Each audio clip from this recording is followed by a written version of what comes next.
My name is Dr. Christine Crawford, and I am the Associate Medical Director for the National Alliance on Mental Illness, also known as NAMI. What inspired you to get into the mental health field? Well, when I went to medical school and I was doing my clinical rotations, I started to notice that the patients who were experiencing more severe symptoms from their medical conditions were people who had pretty significant mental health related concerns that weren't being addressed by the medical team. A lot of these individuals were quite vulnerable, not only because of their medical issues, but because they just didn't have all of the social supports, the coping strategies, and what have you to navigate their day to day. And I started medical school already having a public health background, and it made me realize that if you were able to support the emotional well being of individuals, then they'll be better able to take care of their physical well being and be able to live meaningful and productive lives. And so I figured that as a physician that I could have a greater impact on the well-being not only of individual patients but on families and on communities by being a psychiatrist. That was the reason why I decided to pursue this, because I know how important mental health is for overall physical health. And then also, there's just the reality in terms of the lack of diversity within the field of psychiatry. Only 1 to 2% of psychiatrists are Black, and I imagined at the time that I could have a tremendous impact on reducing some stigma or issues related to engaging in mental health treatment by being a person of color. So that was another kind of motivating factor that led me to pursue a career in psychiatry. What is it like working with kids in the field? Working with kids is so amazing because I'm able to see a difference in the fact that if they're receiving intervention at an earlier stage in their overall trajectory, that we can have a profound impact on who they have the potential to become as adults. With adults, it's interesting, it's satisfying, but adults are kind of who they are, right? But Mhm. with kids, you're literally watching them become people over time right in front of your eyes. And so to be involved on that journey with them as they are better understanding who they are, understanding what are the tools and strategies and supports that they need in order to kind of live out all of their hopes and dreams. It's really nice. And so I have the opportunity to work with young kids who are now adults and to see how things kind of evolved over time with the right support. So it's nice to see that with kids, change is possible very quickly too, and to just provide that early intervention is just so encouraging. And when kids are doing well, families do well, communities do well. And so not only do I have the opportunity to work with kids, but I work with families, I work with communities, and that's a really meaningful part of my job. So even though I'm labeled as a child psychiatrist, I really am a psychiatrist that treats people across their entire lifespan. Because once you enter into adulthood, that doesn't mean I give up on you and say you got to find another psychiatrist. But we follow people from childhood, young adulthood to adulthood, and that's been a real true joy of my job. That made me think of my own situation. I was diagnosed with bipolar disorder 2 when I was 37, and with treatment, it changed my life. So I always think, like, if I was younger, how would that affect my life? So it's great you talk to kids at such an early age. Yeah, that's such that they don't have to wonder, Yeah. themselves, such that families don't have to wonder.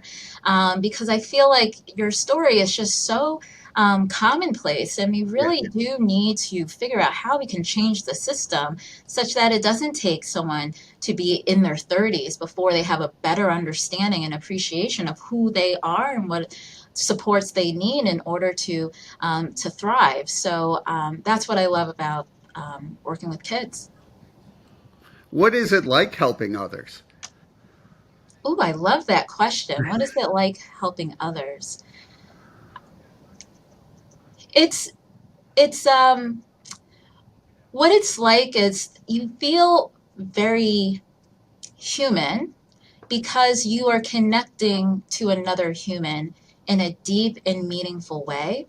And it's really a privilege to be able to see people and to work with people at a very vulnerable time in their life. You know, it really is a privilege because if they are experiencing a crisis and you are right there beside them, kind of assisting them through this crisis, even though they may not have any hope for themselves or see any light at the end of the tunnel, you are carrying that for them along the way. And I love sharing with patients that I work with that I know that you don't have hope right now, but I'm going to carry the hope for you and be on this journey with you. It's so powerful. And so what it's like, it feels like you're really alive, that you're really connecting to people in a deep and meaningful way. I know that other physicians may say something along those lines, but when we're dealing with social connections, when we're dealing with human emotion, these are things that can't be put into a bottle. These are things that can't be measured or tested, but they can be felt. And so it's a really powerful feeling that I experience that also helps better inform how it is I kind of walk my own journey in life in terms of my connections with my family, my friends, my own social emotional well-being. So it's a really, really powerful experience to connect with people on that deep way, and I don't take it for granted at all. And also, you have some big stuff coming up. I saw you wrote a book, and it's coming out soon. How does that process work? Yeah, so thank you for mentioning the book. So I wrote a follow-up book to Dr. Ken Duckworth's book that was called You Are Not Alone. And Dr. Ken Duckworth is the current chief medical officer for NAMI. And that book really does a beautiful job capturing what it is like to live with a mental health condition and to be on this journey of recovery, and really talking about the tremendous resources that are available through NAMI. But what came out of that book was that there was a great desire in me to understand how to support kids and teenagers on that same journey, because there's a lot of things that are unknown, that are uncertain when it comes to mental health conditions in children. So when I was presented with this opportunity to write a book about youth mental health, it was really hard because it's such a huge topic. Yeah. And I didn't want this book to be a regurgitation of the DSM-5, which is the manual that we use as mental health clinicians to diagnose certain conditions. I did not want this book to be that, but I wanted this book to really pave the way and to shed light on the path that caregivers can take and to be alongside their child on this path to getting them the supports that they need. A lot of caregivers believe that when it comes to youth mental health, you have to have all the right psychiatrists and therapists and interventions all in place, and you got to find the best. But this book is a reminder to caregivers that there are a lot of things that you can do as a caregiver, and a lot of amazing resources that are available within your own community, whether it's a larger community within your town, county, or what have you, but also in the community of your family and your friends, and the community that is of NAMI. So I interviewed over 80 people, including kids themselves, caregivers, teachers, who have been on this journey, sharing their words of wisdom about encouraging other people as they're trying to navigate and support their child who's experiencing a mental health condition. So this book is really shedding light on how to connect with your kid, how to understand your kid and the emotional challenges that they may face, how to tap into resources and supports, and how to understand mental health symptoms in children. So I hope that'll be a really helpful resource to people. And with NAMI, what is it like working with that organization? Yeah, working with NAMI is amazing because there's only two psychiatrists that are part of this whole organization. So NAMI is the country's largest grassroots organization that's dedicated to supporting and improving the lives of individuals who are living with mental health conditions. And we have 630 affiliates across the country. So I'm part of NAMI National, and each state has its own NAMI office, and then there are smaller affiliates that are providing programming in the community. So to be part of this organization that was started by mothers who had children who were living with schizophrenia, who were fed up by the lack of support for families, for their kids, to now seeing it kind of blossom into this really powerful movement of people with lived experience who are really advocating for what it is that they need as well as their loved ones need in order to live healthier lives.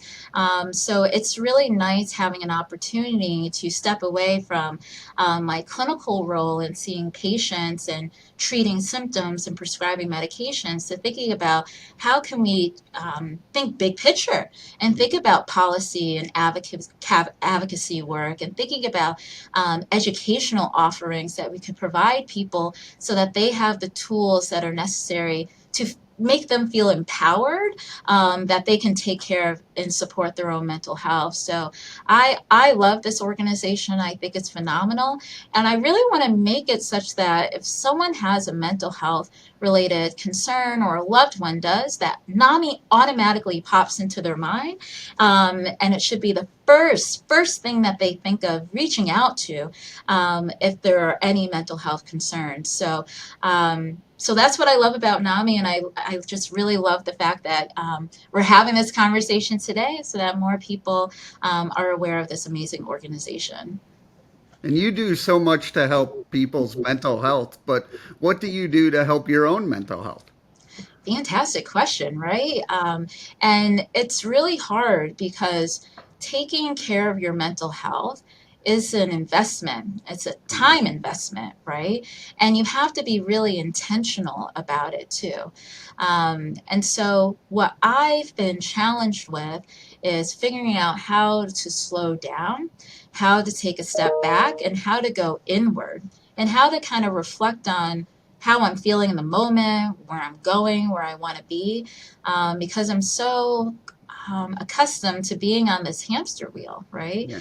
And so what I've been trying to do is to make it more of these manageable, smaller moments to kind of engage in kind of some reflection rather than it being more of this performative self-care of like signing up for like a 6 week long Pilates class or doing some fancy yoga retreat or something. Because I always thought that it had to be big if you wanted to take care of your mental health. But I'm starting to realize that it's really these small moments, these kind of little moments that we have during our day that we can really maximize on. So I just try to kind of disconnect from my devices. I try to check in with myself.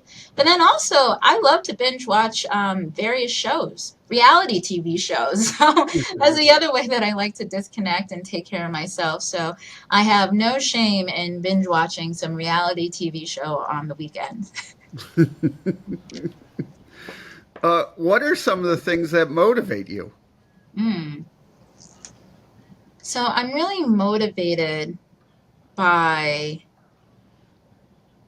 obviously young people and the kind of the enthusiasm of young people, but also the sense of urgency as it relates to young people.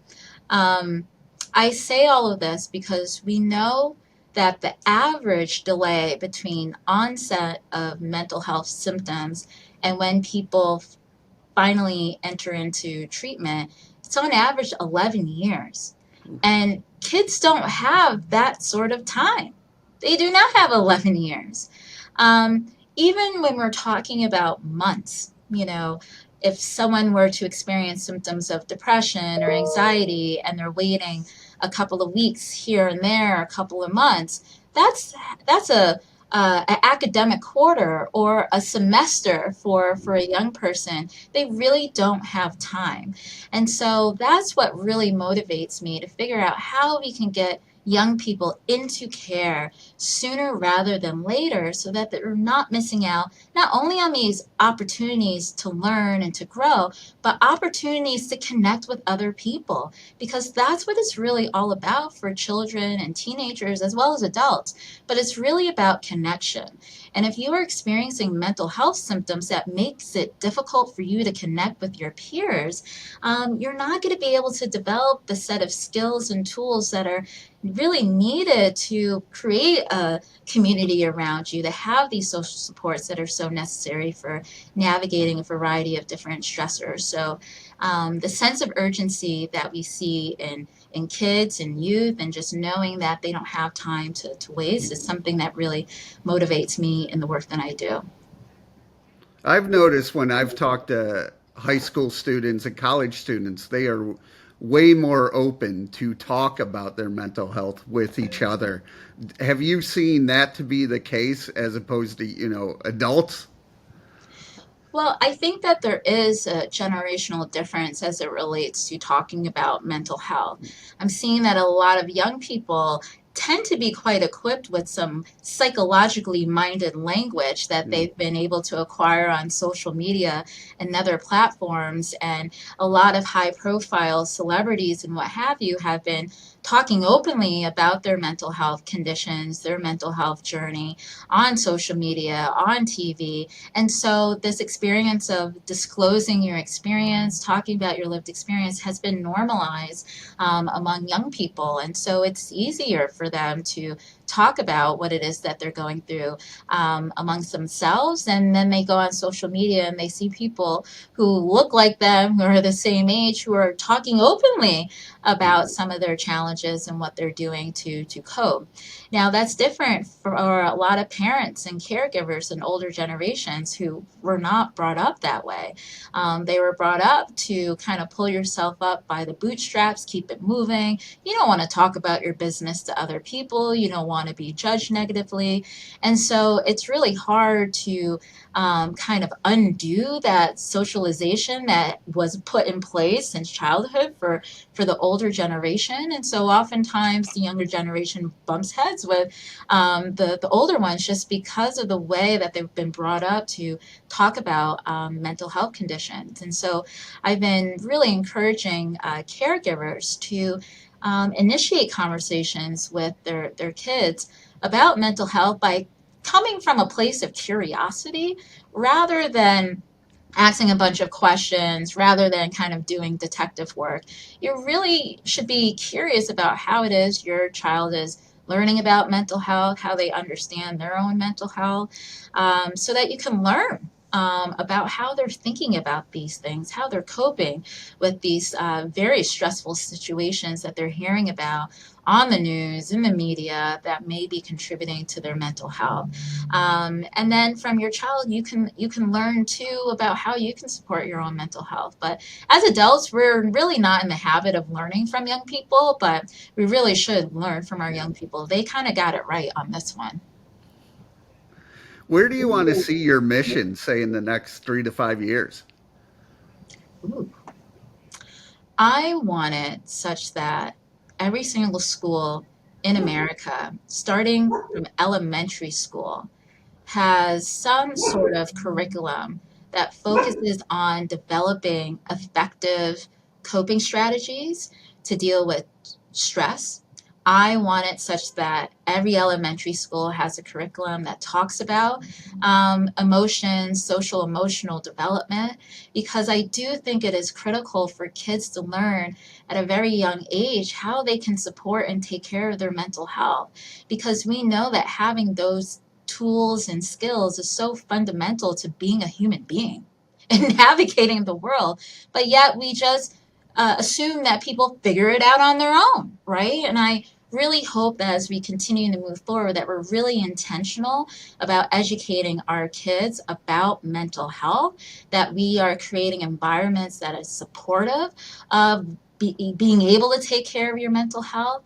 And I hope that we have adults who are able to model for our kids how to talk about their emotions, how to talk about strategies that they use to take care of their mental health, so that kids don't have to see me because there's only 8,300 to 9,000 child psychiatrists in the country. And I tell you, most of us are in the Northeast.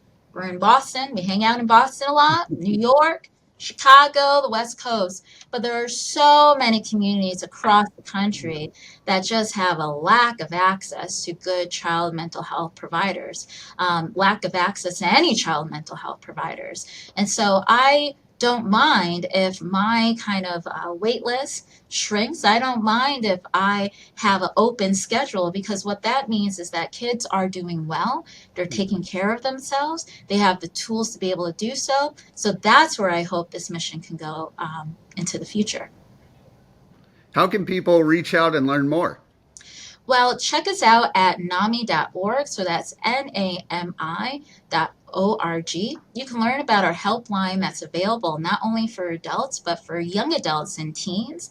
The helpline is available via text, so you can learn about that amazing resource, as well as about our educational offerings, our support groups. And check us out at NAMI Communicate on both TikTok and Instagram, so you can be up to date about what it is that our organization is doing.